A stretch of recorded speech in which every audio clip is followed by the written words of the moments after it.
bienvenue dans cette partie 2 où aujourd'hui on va se consacrer à la finition de notre chausse-pied.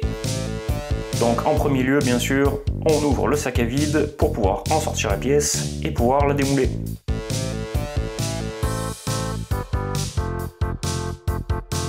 On ouvre bien le sac. L'avantage c'est que les résines époxy n'adhèrent pas au film plastique, notamment au film sous vide, donc il est très facile de l'enlever. De même, grâce à la technique du film alimentaire, on est capable de retirer le chausse-pied de son moule initial sans aucune difficulté.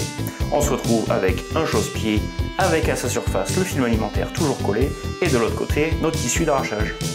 On retire celui-ci pour avoir un beau fini mat et texturé à l'arrière du chausse-pied. Comme vous pouvez le voir, on a déjà une forme qui est presque prête à l'emploi, seulement il faut encore finir un petit peu les côtés de la pièce. Il va falloir les bavurer, la poncer légèrement pour la rendre moins coupante. Comme vous pouvez le voir à l'intérieur, la surface est quand même de très bonne qualité et elle est suffisante pour notre pièce. On va donc simplement se consacrer à un léger sablage, un léger ponçage, afin d'éliminer tout risque de blessure et pouvoir utiliser notre chausse-pied tel quel. Malheureusement, sur cette pièce, la partie du haut ne me convenait pas vraiment. Il y avait quelques défauts qui auraient été beaucoup trop difficiles de réparer, ou en tout cas trop dispendieux de réparer. Donc j'en profitais pour vous montrer quelques autres techniques qui peuvent être intéressantes en cas d'échec partiel de votre pièce. Ici, on va venir découper le morceau qui ne nous plaît pas et on va en faire un patron, un gabarit, pour ensuite imprimer en 3D un embout qui, cette fois-ci, nous conviendra. Voici une petite technique en utilisant le scanner de votre imprimante pour vous permettre de redessiner en 3D la pièce qui, elle, fitera parfaitement votre pièce. Quelques mesures afin d'assurer l'échelle, puis on vient scanner notre morceau de papier.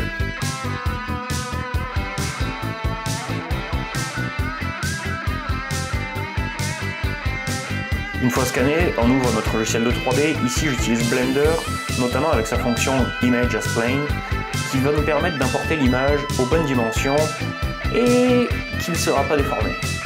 Qui est très intéressant pour nous parce que derrière, on va pouvoir reconstruire le modèle, en tout cas la section de modèle qui nous intéresse, de notre chausse-pied, qui va permettre de fitter le nouvel embout. Je duplique cet embout afin de créer le crochet et quelques subdivisions, etc. plus tard. On arrive à une pièce qui fera l'affaire, qui nous convient et qui nous permettra d'insérer à l'intérieur le morceau de chausse-pied restant, le coller et ainsi obtenir un chausse-pied complet avec son embout.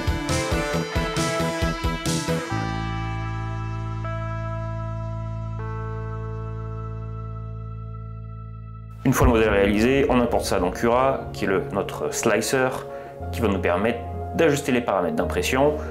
Ici, ça sera imprimé en TPU, une matière qui est très résistante et qui est souple, qui ira bien avec notre chausse-pied. On lance l'impression et une cinquantaine de minutes plus tard, on aura notre embout qui sera prêt à être collé.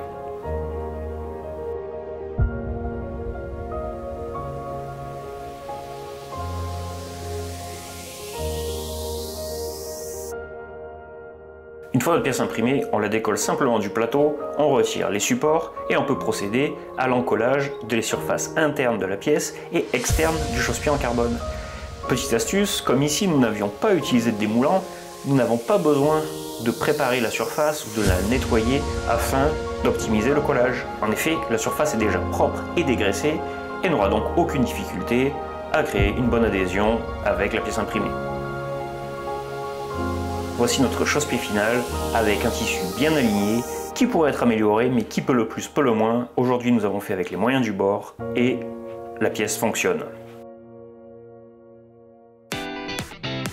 Si cette vidéo vous a plu, n'hésitez pas à vous abonner, à liker et à laisser un commentaire. Et puis on se revoit dans la prochaine. À bientôt.